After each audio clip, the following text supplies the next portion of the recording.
जब भी mobile check करते हैं कोई मैसेज तो नहीं आया, कोई लाइक तो नहीं आया, किसने मेरे ट्वीट को रीट्वीट तो नहीं किया, कितने शेयर्स हो गए हैं। एवरी टाइम जब आप चेक करते हैं हमारे दिमाग में उसकी न्यूरोलॉजिकल और न्यूरोट्रांसमीटर के हवाले से चेंजेस आते हैं। Very serious issue.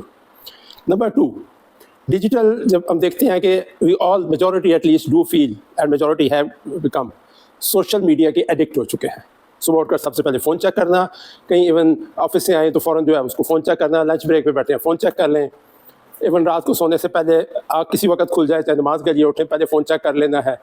And at times traffic signal पे जब गाड़ी रुकती है हम अपना मैसेजेस चेक करना शुरू कर देते हैं। आप यकीन करें कि ये उतना ही एडिक्टिंग है जितनी कि कोई ड्रग्स हो सकती हैं या गैम्बलिंग हो सकती है या चॉकलेट हो सकती है। ये एक रिसर्च हुई है, हार्वर्ड यूनिवर्सिटी का एक पेपर है जिसमें उन्होंने ये साबित किया है कि सोशल मीडिया की एडिक्शन के उतनी ही एडिक्टिंग है जितनी ड्रग्स यानी कोकेन। और बाज़ साइकोलॉजिस्ट तो इस सोशल मीडिया को डिजिटल कोकेन कहते हैं। मेरी गुजारिश ये है कि ये वीडियो और इससे अगली 3 वीडियोज़ इंतहाई अहम है अगर आप अपने आप को सोशल मीडिया के नेगेटिव इम्पैक्ट से और अपने बच्चों को और अपने अड़ोस पड़ोस अजीज़ रिश्तेदार घर वालों सबको इस सोशल मीडिया की addiction which is very dangerous उससे बचाना चाहते हैं और एटलीस्ट उसके मुतालिक आगाही ज़रूर देना चाहते हैं। हम अगर जहर पी भी रहे हैं तो हमें कम से कम पता हो कि हम क्या चीज़ कर रहे हैं और इसके क्या नुकसान हैं। तो मेरी रिक्वेस्ट है कि इस वीडियो को एंड तक देखिए, अगली 3 भी देखिए और इनको शेयर भी कीजिए उन तमाम दोस्तों से जो आप समझते हैं कि सोशल मीडिया के एडिक्ट हैं या हो सकते हैं या अपने बच्चों को आप बचाना चाहते हैं इससे। इंसान के दिमाग की ये एक बुनियादी इंस्टिंक्ट कह लें या उसका जो सॉफ्टवेयर है वो डिज़ाइन इस तरीके से है कि जब भी हमें कोई चीज़ अच्छी लगती है, anything that gives us player, हम उसको रिपीट करते हैं और उसको ढूंढने की कोशिश करते हैं। We all know that. भी चॉकलेट अच्छा लगे तो आप क्रेविंग हो जाती है, कोक है तो उसकी क्रेविंग हो सकती है, एंड सिगरेट्स है तो उसको आप अच्छा लगता है तो आप दोबारा उसको छोड़ नहीं सकते, आप रिफ्लेक्सली ले लेते हैं। Same happens with the drugs, same happens with gambling, जुआ, और एग्जैक्टली वही चीज़ हो चुकी है हमारी सोशल मीडिया के साथ। अब अगर आप इसको ब्रेन की फिजियोलॉजी में समझने के चाहें, विच इज़ वेरी इंपॉर्टेंट, जब हम एक चीज़ को समझ लेते हैं तो फिर उसको ऊपर मैनेज करना उसको आसान हो जाता है। ब्रेन में एक केमिकल रिलीज होता है जो डोपामीन, मैं पहले भी वीडियोस में बता चुका हूँ। डोपामीन को हम रिवॉर्ड हार्मोन कहते हैं। जब भी आपको कोई चीज़ अच्छी लगती है या दिमाग बारी को ऐसा काम करता है जिससे रिवॉर्ड अच्छा लगे, ब्रेन उसको रिवॉर्ड देता है। क्योंकि मैंने पहले कहा है कि ये ह्यूमन इंस्टिंक्ट है कि अच्छी चीज़ें, प्लेयरेबल चीज़ें जो है उनको आपने रिपीट करना है। That is how the brain is designed. अब जब भी आप सोशल मीडिया पे आपकी एक पोस्ट अपलोड की, 2 घंटे में 4000 व्यूज़ आ गए, आपने खोला, ओ माय गॉड, एकदम आपका जो है वो तबीयत खुश हो जाती है। तो तबीयत क्यों खुश होती है? वो तबीयत इसलिए खुश होती है क्योंकि आपका ब्रेन एक हार्मोन रिलीज़ करता है डोपामीन, जो आपके पूरे ब्रेन में और पूरे बॉडी में, जैसे वो कहते हैं कि स्प्रेड कर जाती है, और जिसकी वजह से आपको एक बहुत अच्छी फीलिंग होती है।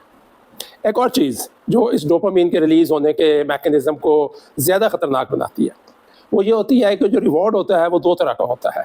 एक प्रेडिक्टेबल होता है और एक अनप्रेडिक्टेबल होता है। प्रेडिक्टेबल वो होता है कि जब आपने एक कोक पिया, आपको पता है आपने एक कोक पी लिया। अनप्रेडिक्टेबल रिवॉर्ड वो होता है जो गैम्बलिंग में होता है, स्लॉट मशीन में होता है, कि आपको कोई पता नहीं, आपने ये लगाया 100 रुपया, रिटर्न में हो सकता है 20 लाख निकल आए। This is unpredictable reward. और अनप्रेडिक्टेबल रिवॉर्ड 300 गुना ज़्यादा डोपामिन रिलीज़ करता है, 300%, यानी 3 गुना ज़्यादा डोपामिन रिलीज़ करता है कंपेयर टू प्रेडिक्टेबल डिमांड। अब आप ये ज़हन में रखिए कि इंस्टाग्राम, फेसबुक, टिकटॉक, इन सब के एल्गोरिथम्स जो बनाते हैं वो सिर्फ कंप्यूटर साइंटिस्ट नहीं हैं, उनके साथ बहुत बेहतरीन दिमाग, दुनिया के टॉप साइकोलॉजिस्ट बैठे हैं। और वो टॉप साइकोलॉजिस्ट सिर्फ इस चीज़ पे तवज्जो दे रहे हैं और इस चीज़ पे कंप्यूटर जो साइंटिस्ट हैं उनको ब्रीफ कर रहे हैं कि आपने इसको ज़्यादा से ज़्यादा एडिक्टिंग कैसे बनाना है। और आप समझते हैं, आपने देखा होगा कि इन तमाम के जो सिस्टम्स हैं वो over a period of time change होते गए हैं। यूट्यूब वाले में सिर्फ वीडियोस होती थी और उनके एफर्ट ये होती थी कि शुरू में ये सिर्फ 5 मिनट की थी, फिर 10 मिनट की, फिर 3 घंटे का उन्होंने टाइम दिया। सरप्राइजिंगली थोड़े अर्से बाद उनको ख्याल आया कि नहीं, इसको शॉर्टन करें, सो यूट्यूब शॉर्ट्स ईजाद किए गए। Same is with the Facebook, उसमें रील्स आ गई जो सिर्फ 90 सेकंड की है। उसकी वजह ये है कि साइकोलॉजिस्ट ने बताया कि आप जितना इसको छोटा रखेंगे, अटेंशन स्पैन लोगों का इतना नहीं है कि 10 मिनट या घंटे की वीडियो देखें। They just want quick mover of new unpredictable thing. अगले टिकटॉक में क्या आ रहा है, अगले में क्या आ रहा है, हो सकता है मुझे एकदम सुबह ये वायरल हो जाए मेरी video. This is that unpredictable, और जो डोपामीन आपको क्रेविंग हो जाती है। नेक्स्ट, अगर आपने देखा हो फेसबुक के यूट्यूब की निस्बत टिकटॉक ज़्यादा एडिक्टिंग है, उसमें वीडियोस और व्यूज़ आपको जल्दी मिल जाते हैं। उसकी वजह यह है कि उसका एल्गोरिदम ऐसे डिज़ाइन किया गया है कि आपको फेसबुक या यूट्यूब की तरह सर्च नहीं करना पड़ता, आपको ढूंढना नहीं पड़ता, आप बस लगाते रहते हैं और नेक्स्ट वीडियो आती रहती है, एक बिल्कुल जैसे दरिया सिंध में पानी का सैलाब आ रहा है कि वो आए चला जा रहा है। Because this is again what is more addicting than बैठ के आप कहीं गूगल करके कुछ चीज़ ढूंढें या टीवी पे कोई चीज़ देखें या उसको आप तलाश करके कोई वीडियो देखें। So what I am trying to say is कि सोशल मीडिया जानबूझकर ऐसे एडिक्टिंग फॉर्मेट में बना रहा है अपने चैनल्स को।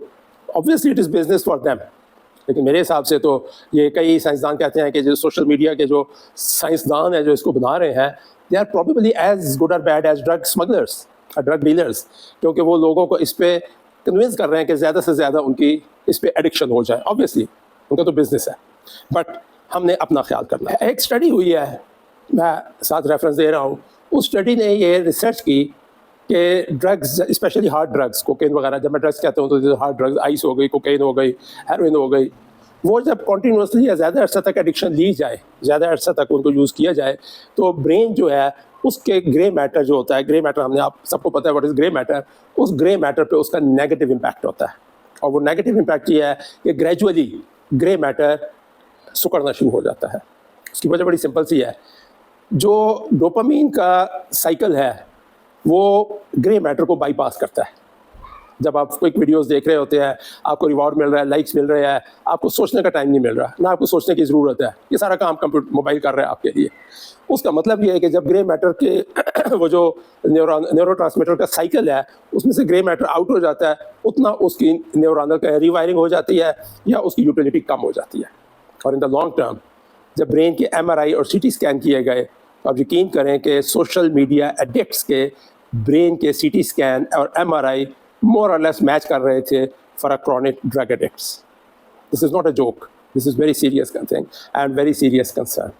और ये चीज़ ख़ास तौर पर ज़्यादा डेंजरस है यंगर लॉट के लिए। हम तो अपने छोटे जो टॉडलर्स और इन्फेंट्स होते हैं 3-4 साल के, उनको भी मोबाइल पे लगाया होता है, कार्टून देखो बच्चे, माँ अपना बिजी है, बाप कहीं ऑफिस में गया हुआ है, ये लो बच्चे तुम अपना ये स्टोरी बुक सुन लो, ये कुछ और सुन लो, and gradually they are becoming addicts on that. Similarly एक और स्टडी है जिसने ये कहा है कि वो लोग, वो बच्चे, वो टीनेजर्स जो कि तकरीबन 5 घंटे या उससे ज़्यादा सोशल मीडिया पे गुजार रहे हैं, उनमें डिप्रेशन का चांस 70% ज़्यादा है। और अगर आज आप अपने इर्द गिर्द नोट करें तो हमारे यंगर लॉट में, टीनेजर्स में एंड इवन मिड-20s तक की लॉट में जो हमारी डिजिटल जनरेशन है, उनमें डिप्रेशन कहीं ज़्यादा है, to the extent of an epidemic I would say. आप इसको ज़रा आस-पास अपने इसको और कर लीजिएगा। और कई टीनेजर्स तो इतने स्क्रीन पे एडिक्ट हो गए हैं कि मैं कहता हूँ उनको हम टीनेजर्स नहीं बल्कि अगर स्क्रीन एजर्स कहें तो वो ज़्यादा बेहतर है, because not teen age is synonymous with screen, और इसको स्क्रीन एजर्स कह सकते हैं। आज मैंने आपको ये एक्सप्लेन कर दिया कि इसका मैकेनिज्म क्या और कितनी ख़तरनाक है। नेक्स्ट वीडियो में आई विल टेल यू कि इसके विड्रॉल सिम्टम्स क्या होते हैं, एडिक्शन के सिम्टम्स क्या होते हैं, और अगर हम इसको मैनेज करना चाहें, because we can't leave it, तो उसके लिए हमें क्या क्या स्टेप्स लेने पड़ेंगे, स्पेशली फॉर यंगर जनरेशन। तो my request is next week की वीडियो के लिए ज़रूर आप सब्सक्राइब कर दीजिए and wait for the next, और इस वीडियो को शेयर ज़रूर कीजिए, स्पेशली उन लोगों को जिनकी आप ख्याल करते हैं। Thank you very much.